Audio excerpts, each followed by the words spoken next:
मैं CS पटेल बृहन मुंबई महानगर पालिका वर्चुअल क्लास की ओर से आप सबका हार्दिक स्वागत करता हूं।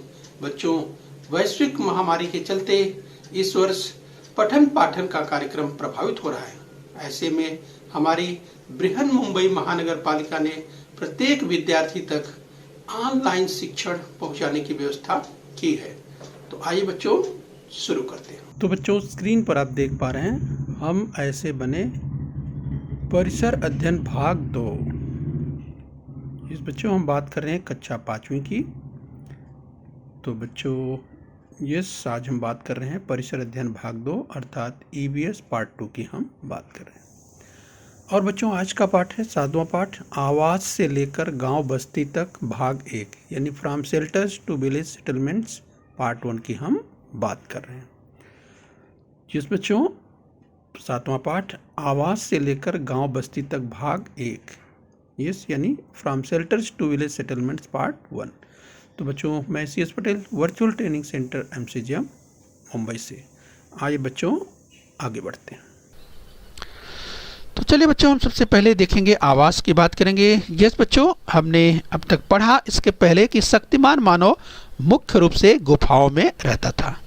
यस बच्चों, तो हमें मालूम है कि शक्तिमान मानव यानी बच्चों निएंडरथल मैन की बात कर रहे हैं, लेकिन मुख्य रूप से गुफाओं में निवास करता था। यस बच्चों, तो इसके पहले हमने अध्ययन किया। बच्चों उस समय यूरोप में बहुत अधिक ठंडी की बात करें यानी अति शीत जलवायु हुआ करती थी। यस, तो फ्रांस में एक गुफा के भीतर शक्तिमान मानव द्वारा निर्मित 2 कमरों वाला एक गर्म तंबू स्क्रीन पर आप देख पा रहे हैं। इस बच्चों तो फ्रांस की बात करें यानी यूरोप की बात करें तो यूरोप में एक गुफा के भीतर, राइट ध्यान दीजिए, अगर बच्चों यहाँ पर चूंकि अगर निवास की बात करें, ये निएंडरथल मैन की बात करें तो ये जो निवास आपको दिखाई दे रहा है बच्चों, ये शक्तिमान मानव द्वारा निर्मित 2 कमरों वाला एक गर्म तंबू आपको दिखाई दे रहा है। यानी बच्चों चूँकि ये फ्रांस में है बच्चों, फ्रांस यूरोप में है और चूँकि यूरोप में बच्चों यूरोपीय देशों में ठंडी पड़ती है। यस, तो वहाँ पर हमने देखा कि किस तरह से एक गर्म तंबू बनाने का प्रयास शक्तिमान मानव के द्वारा किया गया, जिसे निएंडरथल मैन कहा जाता है। राइट ध्यान रखिए। तो बच्चों उस समय यूरोप में अति शीत हुआ करती थी यानी बहुत अधिक ठंडी पड़ा करती थी। ये शक्तिमान मानव ने अलाव जलाकर और चमड़े के वस्त्र का उपयोग कर इस शीत से अपनी रक्षा की, किंतु इतना ही उसके लिए पर्याप्त नहीं था।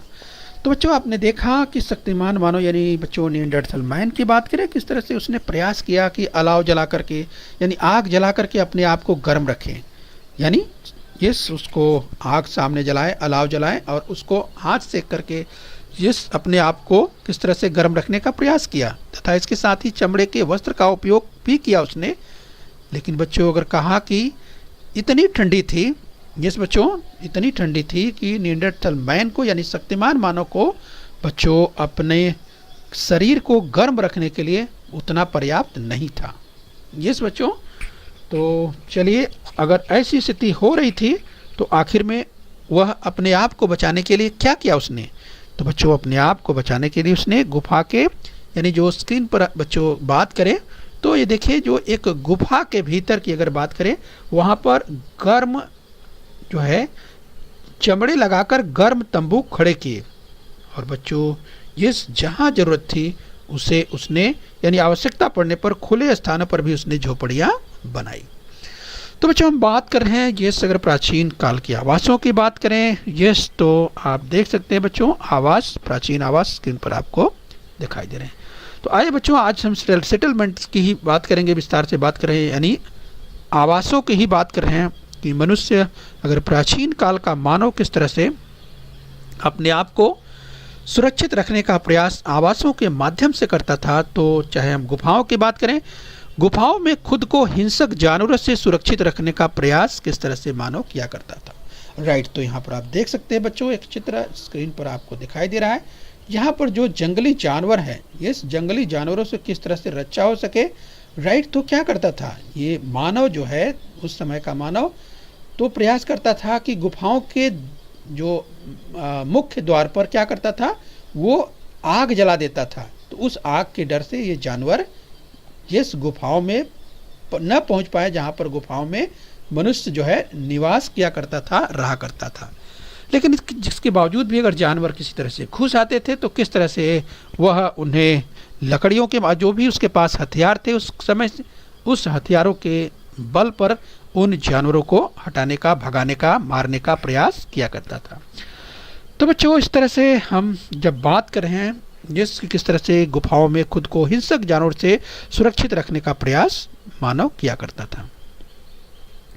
हम प्राचीन अगर आवासों की बात करें बच्चों, तो स्क्रीन पर कुछ इस आवास, प्राचीन काल के आवासों की बात करें तो देख सकते हैं प्राचीन काल का मानव किस तरह से अस्थाई जो निवास है वो इस तरह से बना करके रहा करता होगा। यस बच्चों, तो अस्थाई आवास की बात करें, सीजनल कैंप्स की बात हम विस्तार से करने वाले हैं। तो बच्चों, स्क्रीन पर आप देख पा रहे हैं जिस अस्थायी निवास की बात करें तो मध्याह्नयुगीन कालखंड में बुद्धिमान मानव के समूहों ने संपूर्ण विश्व में बस्ती बनाई थी। तो बच्चों, अगर बस्तियों की बात करें तो ये बस्तियां जो कि अस्थायी थी, यस, यानी जिसे सीजनल कैंप्स कहा करते हैं। तो बच्चों, थोड़े समय के लिए एक स्थान पर वे निवास किया करते थे, यस, इस तरह की बस्तियां बसाते थे और फिर कुछ दिनों के बाद वहां से शिफ्ट करके दूसरी जगह चले जाया करते थे। तो ऐसे निवास को बच्चों क्या कहते हैं? सीजनल कैंप्स कहा जाता है, अस्थायी आवास कहा जाता है। थोड़े समय के बाद किस तरह से हुए, यस, उसे बदलते रहते थे क्योंकि संपूर्ण पर्यावरण में परिवर्तन हो रहे थे। और अतः ऐसे में मध्याह्न युग में बुद्धिमान मानव की भोजन पद्धति में बदलाव, यानी हम आगे बच्चों देखने वाले हैं ये जो परिवर्तन था, ये परिवर्तन बड़े पैमाने पर दिखाई दे रहा है। हम अस्थायी आवास यानी सीजनल कैंप्स की बात कर रहे हैं। तो बच्चों, मध्याह्न युग में जलवायु गर्म होने लगी थी, यस, मध्याह्न युग में अब जलवायु गर्म होने लगी थी और संपूर्ण पर्यावरण में परिवर्तन होने लगे थे। तो यहाँ पर आप समझने का प्रयास कीजिए। अतः मध्याह्न युग में बुद्धिमान मानव की भोजन पद्धति में भी बदलाव हो रहा था। राइट, तो ध्यान रखिए बच्चों, मध्याह्न युग में जलवायु गर्म होने लगी थी और संपूर्ण पर्यावरण में परिवर्तन हो रहे थे और यही कारण था कि मध्याह्न युग में बुद्धिमान मानव की भोजन पद्धति में भी बदलाव होने लगा था। इस बच्चों, तो चलिए इसी क्रम में हम समझने का प्रयास करेंगे कि किस तरह से मानव जो है अब उसके भोजन पद्धति में किस तरह से बदलाव होने लगा था। हम बात कर रहे हैं बुद्धिमान मानव की। तो बच्चों, बड़ी मात्रा में हुए शिकार और पर्यावरण में हुए परिवर्तन के कारण मध्याह्न युग तक मैमोथ जैसे विशालकाय प्राणी नष्ट होने लगे थे। तो राइट बच्चों, ध्यान रखिए, बड़ी मात्रा में शिकार जो है तत्कालीन मानव किया करता था, इसके साथ साथ पर्यावरण में ढेर सारे परिवर्तन होने लगे थे और यही कारण था बच्चों कि मध्याह्न युग तक मैमोथ जैसे विशालकाय प्राणी नष्ट हुए। तो स्क्रीन पर आप देख सकते हैं, अगर मैमोथ विशालकाय प्राणी की बात करेंगे, इसके बारे में बच्चों आगे हम और चर्चा करने वाले हैं मैमोथ के बारे में। राइट, तो ध्यान रखिए, यहाँ पर हम बता रहे कि किस तरह से ये जो परिवर्तन था, इस परिवर्तन में अगर हम बात करें तो यहाँ पर आपको दिखाई देता है कि मैमोथ किस तरह से धीरे धीरे गायब हो रहे थे। हम बच्चों अस्थायी आवास यानी सीजनल कैंप्स की बात कर रहे हैं। तो बच्चों, अतः शिकार करने के साथ साथ बुद्धिमान मानव बड़ी मात्रा में मछली पकड़ने का कार्य करने लगा था। राइट, तो बच्चों, उसे मछलियाँ कहाँ पे मिलेगी? यस, तो स्क्रीन पर आप देख सकते हैं कि किस तरह से बुद्धिमान मानव ये समझने लगा था कि मछलियाँ उसे कहाँ अधिक से अधिक मिलेगी। तो बुद्धिमान मानव बड़ी मात्रा में इसीलिए मछली पकड़ने का कार्य करने लगा था। तो स्क्रीन पर आप देख सकते हैं किस तरह से मछली पकड़ने का कार्य किया जा रहा है। एक उदाहरण के रूप में आप स्क्रीन पर चित्र में देख पा रहे हैं। आइए इस क्रम में और समझने का प्रयास करेंगे। यस बच्चों, हम सीजनल कैंप्स की बात कर रहे हैं, अस्थायी आवास की बात कर रहे हैं। तो बच्चों, यस, अब वह जंगली सुअर, हिरन, पहाड़ी भेड़ बकरी जैसे छोटे प्राणियों का अधिक मात्रा में शिकार करने लगा था। तो बच्चों, जंगली सुअरों की बात करें, हिरन की बात करें, पहाड़ी भेड़ बकरियों की बात करें, यस, ऐसे तमाम छोटे प्राणियों का वो अधिक मात्रा में शिकार करने लगा था। इस बच्चों, इस क्रम में हम देखें तो हमने कहा कि मैमोथ हाथियों का पूर्वज है, परंतु हाथियों की तुलना में वह आकार में अति विशालकाय प्राणी था। राइट, तो बच्चों, स्क्रीन पर जैसा कि आप देख पा रहे हैं, अगर बाईं ओर ये मैमोथ देख पा रहे हैं, तो बच्चों इसे हाथियों का पूर्वज माना जाता है, ध्यान रखिए। लेकिन बच्चों हाथियों की तुलना में ये जो मैमोथ है बच्चों, ये अति विशालकाय प्राणी था, यानी बहुत बड़ा होता था हाथियों की तुलना में। परीक्षा में पूछा जा सकता है। तो आप ध्यान रखिए कि जो मैमोथ हाथी है बच्चों, ये सामान्य अगर हाथियों की बात करें तो ये उसकी तुलना में मैमोथ हाथी विशालकाय होता था, यानी बड़ा होता था। ये ध्यान रखना है, परीक्षा में पूछा जा सकता है। तो चलिए बच्चों, इस क्रम में हम और आगे बढ़ेंगे।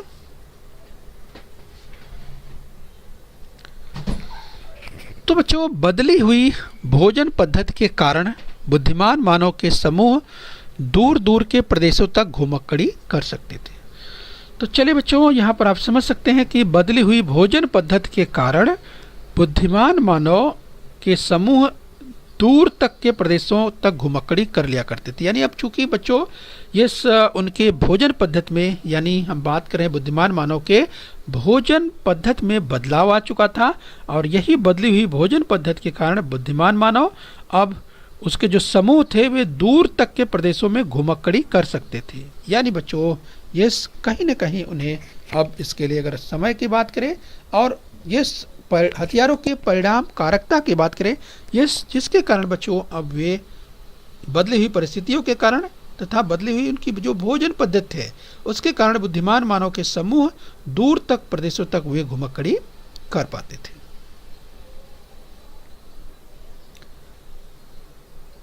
तो बच्चों हम सीजनल कैंप्स की बात करें, यानी अस्थायी आवास की बात करें। बच्चों परिवर्तित होती जलवायु के अनुसार विभिन्न स्थानों पर अस्थायी आवास बनाकर रह सकते थे। तो किस तरह से जो परिवर्तित होती जलवायु, जैसे जो जलवायु में परिवर्तन हो रहा था और उस जलवायु परिवर्तन के विभिन्न स्थानों पर अस्थायी आवास बना करके रह सकते। तो मनुष्य अपनी आवश्यकता के अनुसार किस तरह से सीजनल कैंप्स बनाया करता था और वहाँ पर अस्थायी तौर पे रहता था, और कुछ समय के बाद जब उसे लगता था तो बच्चों वहाँ से वह शिफ्ट कर जाता था, मूव कर जाता था और जाकर के दूसरी जगह फिर इस सीजनल कैंप्स यानी अस्थायी आवास तैयार करता था।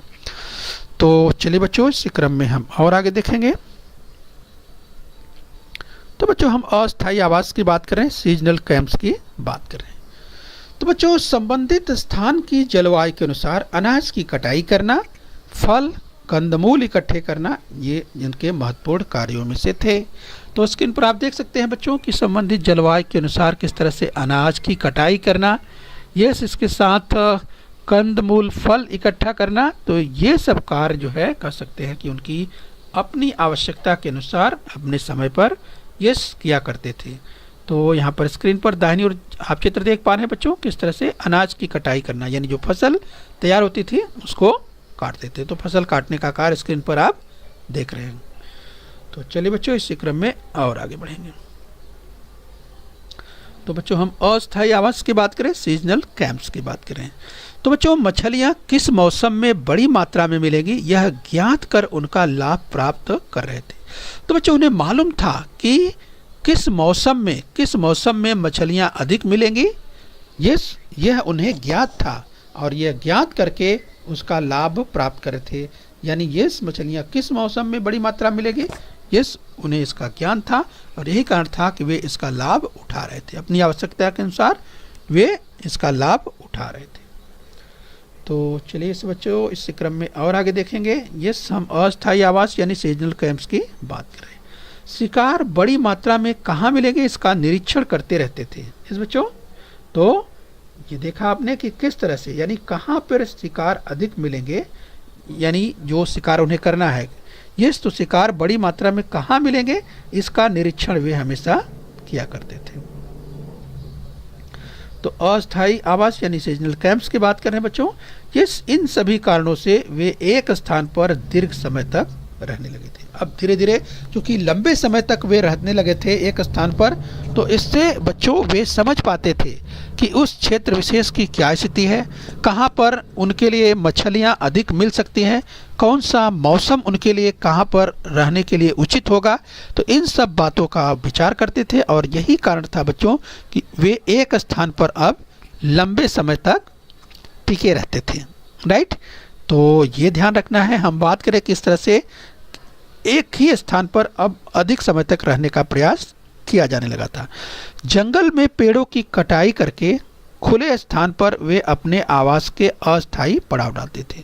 तो बच्चों, जंगल में पेड़ों की कटाई किया करते थे वे, और इसके साथ ही खुले स्थान पर वे अपने आवास के लिए ये अस्थायी पड़ाव डाल देते थे। और बाद में चल करके ये जब उन्हें लगता था कि अब यहाँ से मूव करना चाहिए, मतलब यहाँ से हमें स्थान छोड़ करके दूसरे स्थान को चले जाना चाहिए, राइट, तो वे अपना बच्चों इस तरह से अस्थायी आवास दूसरी जगह बदल लिया करते थे। बच्चों, हम मध्याह्न युग अस्थायी आवासों के काल्पनिक चित्र की बात करें तो स्क्रीन पर आप देख सकते हैं बच्चों, यस, मध्याह्न युगीन अस्थायी आवासों का काल्पनिक चित्र, राइट बच्चों। तो यहाँ पर आप देख सकते हैं मध्याह्न युग का मानव किस तरह से अपनी आवश्यकताओं के अनुसार, राइट, तो अगर हथियारों की बात करें, यस, तो यहाँ पर स्क्रीन पर आप देख सकते हैं चारी धनुष बाण की बात करें, यस बच्चों, या इसके अलावा और भी तमाम हथियार आप देख सकते हैं। यहाँ जो प्राचीन काल का मानव है आप देख सकते हैं। इसके अलावा जंगलों की खाल की बात करें, या बच्चों कह सकते हैं कि नदियों में किस तरह से मछलियाँ कहाँ पर अधिक मिलेगी, किस तरह से मछलियों को पकड़ना है, यस। और इसके बाद यहाँ पर आप देख सकते हैं बच्चों, यस, अगर मछलियों की बात करें, यस, मछलियाँ पकड़ने के बाद मछलियों का उपयोग किस तरह से किया करते थे। इसके बाद बच्चों यहाँ पर आप देखिए, यानी इनका जो अस्थायी निवास यहाँ पर जो बना हुआ है, यहाँ पर आप देख सकते हैं कि किस तरह से आग जला करके बच्चों, यस बच्चों, तो आग का उपयोग किस तरह से करना है, वे आग का उपयोग किस तरह से करते थे वे देख सकते हैं। इसके अलावा परिवार, इनका अपना परिवार है, परिवार में इनके अपने बच्चे, यस। तो इस तरह से बच्चों, जो अगर हम मध्याह्न युगीन अस्थायी आवासों के काल्पनिक चित्र की बात करें तो इस काल्पनिक चित्र में वे तमाम बातें उस समय की इस बच्चों दर्शित हो रही है, दिखाई दे रही है, परिलक्षित हो रही है कि किस तरह से इस बच्चों मध्याह्न युग का मानव किस तरह से इस या बच्चों अपने यूँ कहें कि शिकार करने के लिए किस तरह से हथियारों के प्रयोग की बात करें, या बच्चों मछलियों के पकड़ने की बात करें, आग के इस्तेमाल की बात करें, यस। इसके अलावा बच्चों देखिए कि किस तरह से वे अस्थायी रूप से निवास करते थे, और फिर समय आने पर जब उचित समय उन्हें लगता था तो फिर इस स्थान को बदल लिया करते थे। इस स्थान को बदल कर वे दूसरी जगह फिर दूसरा अस्थायी निवास तैयार किया करते थे। तो चलिए बच्चों, इसी क्रम में हम और आगे बढ़ेंगे। तो चलिए बच्चों, आज पार्ट 1 में हम यहीं तक देखेंगे। आज बच्चों थोड़ा अभ्यास कर लेते हैं, यस। तो बच्चों सामने आपके देखिए, निम्नलिखित कथन सत्य है या असत्य बताना है। यदि कथन असत्य हो तो उसे सत्य करके लिखना है। तो चलिए आपके सामने स्क्रीन पर एक कथन है। तो पहला है बच्चों कथन, बदली हुई भोजन पद्धति के कारण बुद्धिमान मानव के समूह दूर के प्रदेशों तक घुमक्कड़ी कर सकते थे, राइट। तो ध्यान दीजिए बच्चों, 2-3 बातें इसमें बताई गई हैं। बदली हुई भोजन पद्धति, ध्यान दीजिए, चूंकि बुद्धिमान मानव के भोजन पद्धति में बदलाव आ चुका था, राइट। तो ध्यान दीजिए, बदली हुई भोजन पद्धति के कारण बुद्धिमान मानव के समूह दूर तक के प्रदेशों तक घुमक्कड़ी कर सकते थे। तो बताइए कथन क्या लग रहा है बच्चों आपको, सत्य है या असत्य? याद कीजिए, अगर इसमें कुछ असत्य लग रहा है तो आपको सत्य करके लिखना भी है। तो याद कीजिए बच्चों, चलिए कथन को एक बार फिर से पढ़ देते हैं। बदली हुई भोजन पद्धति के कारण बुद्धिमान मानव के समूह दूर तक के प्रदेशों तक घुमक्कड़ी कर सकते थे। तो क्या ये कथन सत्य है? याद कीजिए, मुझे लगता है आपको याद आ गया होगा। तो चलिए अपना उत्तर टैली कर लीजिए। इस बच्चों, तो ये कथन बिल्कुल सत्य है। तो ये कथन बिल्कुल सत्य है। आइए बच्चों स्क्रीन पर एक और कथन देखेंगे। तो चलिए बच्चों, निम्नलिखित कथन सत्य है या असत्य बताइए। यदि कथन असत्य है तो उसे सत्य करके लिखिए। दूसरा कथन है, मध्याह्न युग में जलवायु गर्म होने लगी थी। तो बच्चों ये सब देखिए, मध्याह्न युग के पहले का जो मौसम था बच्चों बहुत शीत था, बहुत ठंडा था, लेकिन मध्याह्न युग तक आते आते जलवायु गर्म होने लगी थी। तो क्या ये कथन सत्य है? इसकी भी चर्चा हमने की थी, आप याद कीजिए। मध्याह्न युग में जलवायु गर्म होने लगी थी, क्या ये कथन सत्य है?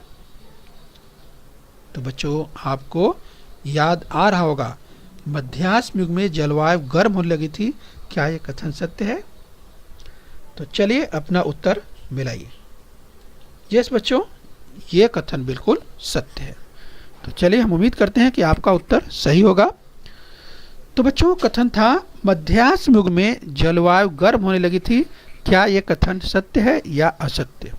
और बच्चों अगर कथन असत्य हो तो उसको सत्य करके लिखना भी पड़ता है। तो चलिए दूसरा कथन, यानी मध्याह्न युग में जलवायु गर्म होने लगी थी, ये कथन बिल्कुल सत्य है। आइए आगे बढ़ेंगे।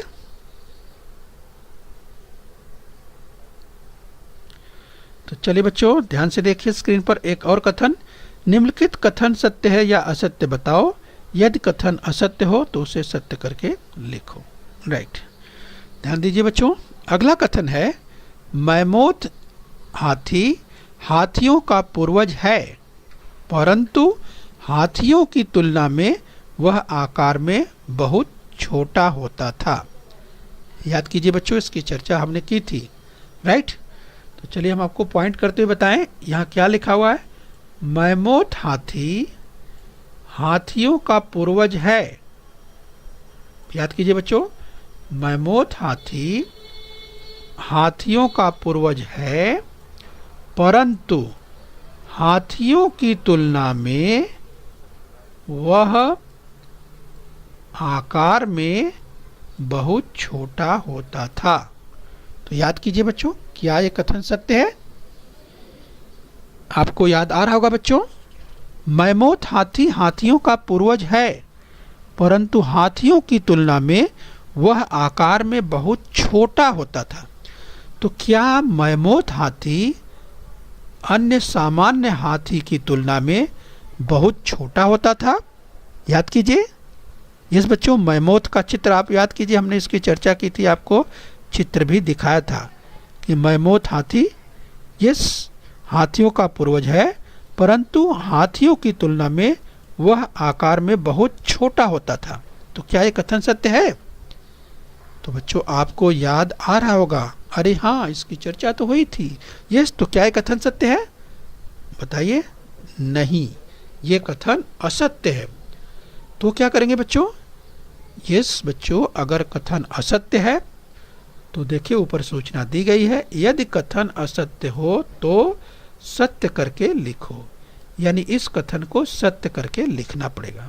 यस बच्चों, तो एक बार फिर से देख लीजिए, मैमोथ हाथी हाथियों का पूर्वज है, परंतु हाथियों की तुलना में वह आकार में बहुत छोटा होता है। बच्चों तो ये कथन असत्य था, तो इसे सत्य करके लिखना है। तो इसे सत्य करके कैसे लिखेंगे? इस तरह से लिखेंगे। कैसे बच्चों सत्य कथन लिखेंगे? ये सत्य कथन, मैमोथ हाथी हाथियों का पूर्वज है, परंतु क्या, हाथियों की तुलना में वह आकार में अति विशालकाय प्राणी था। इस बच्चों यानी मैमोथ हाथी हाथियों का पूर्वज है, परंतु हाथियों की तुलना में वह आकार में बच्चों अति विशालकाय प्राणी था, माने छोटा नहीं होता था। यह कथन में क्या लिखा है कि वह आकार में बहुत छोटा होता था? ऐसा नहीं था, छोटा नहीं, बहुत बड़ा। यस बच्चों, यानी वह आकार में अति विशालकाय प्राणी था। तो बच्चों आपको याद आया भी होगा, अरे हाँ मैमोथ हाथी तो बहुत बड़ा होता है, विशालकाय होता है।